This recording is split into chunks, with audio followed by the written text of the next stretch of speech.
আসসালামু আলাইকুম আপুরা। অনেক গুরুত্বপূর্ণ একটা ব্যাপার নিয়ে আজকে আমি ভয়েসে আসলাম।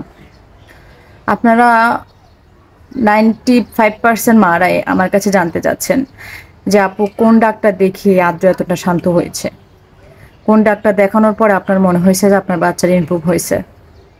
এই টাইপের প্রশ্ন আপু আপনারা অনেক করছেন। এমন আমিও করতাম যখন আমি কোনো বাচ্চাকে, আমার আদ্র সমবয়সী কোনো বাচ্চাকে দেখি একটু শান্ত হয়ে এক জায়গায় বসে আছে, আমার মনের মধ্যে অনেক বেশি কিউরিসিটি কাজ করতো। আল্লাহ, আমার ছেলেটা যদি এরকম করে বসতো, উনি কোন ডাক্তার দেখিয়েছে, কার কার মেডিসিন খাইয়ে তার বাচ্চাটা এমন শান্ত হয়েছে। সো আজকে আমি এই ব্যাপারটাই আপনাদের সাথে বিস্তারিত আমি আলোচনা করব। অনেস্টলি বলতে গেলে গত 3 বছরেও আমি আমার আদ্রকে কোনো ডাক্তার দেখাইনি। আমি ওকে কখনো কোনো ডাক্তারের সিরিয়াল দিয়ে আমি চেম্বারে নিয়ে দেখাই নাই।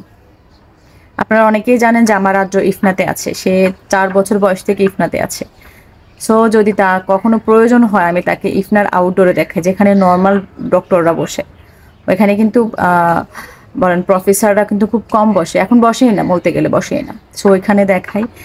তাও লাস্ট দেখিয়েছে মনে হয় 6 মাসের উপরে হবে, আমার ঠিক মনে নাই। আর আপনারা যারা শুরু থেকে আমার পেজের ভিডিওগুলো দেখেন তারাও আমার আদ্রকে দেখেছেন, এখন যারা দেখছেন তারাও কিন্তু আমার আদ্রকে দেখছেন।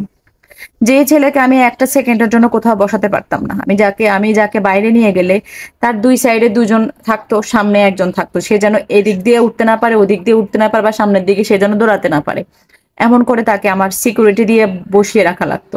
আর এখন আমার সেই ছেলে আলহামদুলিল্লাহ, আল্লাহর কোটি কোটি শুক্রিয়া, সে এক জায়গায়, সে ঘন্টার পর ঘন্টা সে ওয়েট করবে। ওয়েট করা কি জিনিস যে ছেলে কখনোই জানতো না।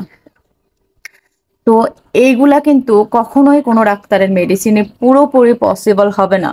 আপনি যদি মেডিসিন গুলায় তাকে খাওয়ায় ফেলেন, কোনো লাভ নাই। আপনি যদি ঢাকার বাইরে যান বা বাংলাদেশের বাইরে গিয়ে যদি দেখান, ডক্টররা বলবে যে অটিজমের কিসের কিসের মেডিসিন, কোনো মেডিসিন নেই। আমি একটা ডক্টর দেখিয়েছিলাম, ওনার নাম নারায়ণ শাহ। উনি আমাকে বলেছিল, উনি আমাকে কোনো মেডিসিনে চাই নাই দিতে, যখন আমি ওর বয়স যখন 5.5 বছর কি 6 বছর, তখন আমি গিয়েছিলাম। উনি আমাকে বলেছিল, কিসের মেডিসিন, তোমার ছেলেকে অসুস্থ, ওর কি কোনো রোগ যে আমি ওকে কোনো মেডিসিন দিব যে তুমি ওকে ওটা খাওয়াইলে ও সুস্থ হয়ে গেল? অটিজমের কোনো মেডিসিন নাই, এটার মূল মেডিসিন হচ্ছে তোমার বাসার পরিবেশ। হ্যাঁ, তোমাকে রুটিন করে ওর সাথে কাজ করতে হবে।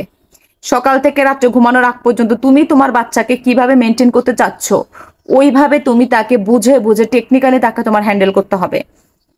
যেমন তুমি সকালে ঘুম থেকে ওঠার পরে প্রথম কাজকে, আমরা নর্মাল বাচ্চারা প্রথম কাজ কি করাই, ঘুম থেকে ওঠার পরে ব্রাশ করা। সো স্পেশাল বাচ্চা কিন্তু সে কিন্তু সেটা বুঝবে না। সো ওইভাবে তোমাকে 1 দিন 2 দিন 1 মাস 6 মাসও কিন্তু অনেক সময় বাচ্চা বুঝবে না যে ঘুম থেকে উঠলে আমাকে ব্রাশ করতে হয়। তো তার মানে কি 6 মাস ধরে তোমাকে কন্টিনিউয়াসলি এটা করে যেতেই হবে, যেতেই হবে। আর সবচেয়ে গুরুত্বপূর্ণ যে ব্যাপারটা বাচ্চাদের, অটিজম বাচ্চাদের অস্থিরতা কমানোর জন্য হেল্প করে, সেটা হচ্ছে খাবার কন্ট্রোল করতে হবে। মোবাইল দেওয়া যাবে না, ডিভাইস একদমই দেওয়া যাবে না। আপনি ডাক্তারের মেডিসিন খাওয়াচ্ছেন, অস্থিরতা কমানোর জন্য মেডিসিন খাওয়াচ্ছেন, এই মেডিসিনগুলো কিন্তু বেশিরভাগ ঘুমের। দেখবেন অস্থিরতা কমানোর জন্য ডাক্তার যে মেডিসিনগুলো দেয়, ডাক্তার কিন্তু বলে যে এই মেডিসিন খাওয়ার পরে বাচ্চা ঘন্টার পর ঘন্টা একদম মানে সেন্সলেসের মতো করে ঘুমায়, মনে হয় যে আল্লাহ মাফ করুক, আমার বাচ্চাটা কি দুনিয়াতে আছে কি নাই, এইভাবে ঘুমায়। মানে ঘুমানোটা মানে কি, ঘুমাইলে ওদের ব্রেনটা মানে একদম নিস্তেজ হয়ে যায়, ওরা এত বেশি নিস্তেজ হয়ে যায় যে ওরা ঘুমাতে বাধ্য হয়। সো এগুলো ধরতে গেলে অনেকটা ঘুমের ওষুধ। তো ঘুমের মেডিসিন কি বাচ্চাকে দেয়া কি ভালো? কিন্তু তারপর আমরা দেই বা বাধ্য হয়ে দেই। হ্যাঁ, আমিও আমার আদ্রকে দেই। আমি যে দেই না সেটাও কিন্তু না, আমিও আমার আদ্রকে দিই। কিন্তু আমাকে ডক্টর যে ডোজ দিতে বলেছে, যে কয়টা দিতে বলেছে, আমি তার 3/1 ভাগ দেই, না পারতে দেই। মানে জাস্ট এটা একটা ফর্মালিটি হয়ে গেছে, যেটা এখন দিতেই হবে, না দিলে যদি বাচ্চা অস্থির হয়ে যায়, এরকম হয়ে গেছে। আমার এই আদ্রকে আপনারা যেভাবে দেখছেন, এটা শুধুমাত্র আমার 4-5 বছরের সাধনা। আমি তাকে সকাল থেকে রাত পর্যন্ত, আমি পুরো সময়টা আমি ওকে রুটিন ওয়াইজ আমি ওকে কাজ করাতাম, খাওয়া থেকে শুরু করে ওর খাবারগুলো আমি কন্ট্রোল করতাম। আমার ছেলে দুধ ভাত দেখলে পাগল হয়ে যায়, পাগল। আর সবচেয়ে বড় যে ভুলটা আমরা মায়েরা করি, যে আমাদের বাচ্চারা যদি কোনো খাবার খেতে যদি আগ্রহ দেখায়, আমাদের বাচ্চাগুলো বেশিরভাগ বাচ্চা কিন্তু খাবার প্রতি অনেক বেশি আগ্রহ থাকে, আমরা মারা তখন নিজের মনটাকে শক্ত করে রাখতে পারি না, তখন আমরা ওই খাবারটা ওকে দিয়ে দেই। কিন্তু আমরা এটা মাথায় রাখি না যে খাবারে আমার বাচ্চাটার কত বড় ক্ষতি হচ্ছে। আমার ছেলে দুধ ভাত দেখলে পাগল হয়ে যায়, দুধ জাতীয় খাবার, সেটা সেমাই হোক, ফিরনি হোক, যাই হোক, পাগল হয়ে যায়। কিন্তু আমি এতটা পাথর হয়ে গেছি, আমি তাকে দেই না। সে আমাকে নিজের মুখে বলে, আম্মু সেমাই খাবো, সেমাই সেমাই। যদি আমি তাকে মাসে একবারও দেই, তাও একদম চিনি কম দিয়ে, অল্প একটু না পারতে। কিন্তু অনেক মারা আছেন, আমি জানি না আপনারা স্বীকার করবেন, কিন্তু অনেক মারা আছেন বাচ্চা যদি কোনো কিছু খাওয়ার জন্য বায়না করে আপনারা সেটা না দিয়ে আপনারা থাকতে পারেন না। আবার আবার অনেকে বলবেন যে আপু না দিলে অস্থির হয়ে যায়, চিৎকার করে, কান্নাকাটি করে। একটা জিনিস আপনারা জানেন কি, ওরা কিন্তু শুরু থেকে এমন করতো না।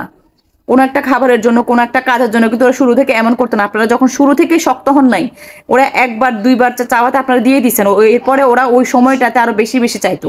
তো ওদের এই চাওয়ার সাথে সাথে যখন ওরা পেয়ে গেছে, তখন ওই ব্যাপারটাকে ওরা একদম মানে কি বলবো, যে দলিলে লেখার মতো করে ওরা বিশ্বাস করছে যে আমি চাইলে তো আমি পাচ্ছি, আমাকে দিতেই হবে। এরপরে যদি আপনি না দেন, তখন ওরা আপনাকে অস্থির হয়ে যায়, কান্নাকাটি, চিৎকার করে, মানুষজন ইয়ে করে ফেলে।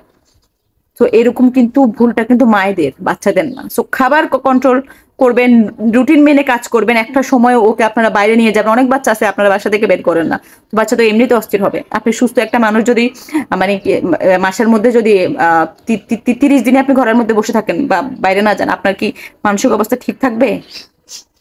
থাকবে না। যাই হোক, ভিডিও চেয়েছি অনেক ছোট করতে, তারপরও 6 মিনিট হয়ে গেছে। কারণ অটিজম ব্যাপারটা এরকম যে 6 মিনিট কেন, 6 ঘন্টা তো শেষ হবে না। তো আশা করছি কিছুটা হলো আপনাদেরকে বোঝাতে পেরেছি যে শুধুমাত্র ডাক্তার বা মেডিসিনে অটিজম বাচ্চাদের অস্থিরতা কমানো কোনোভাবেই সম্ভব না।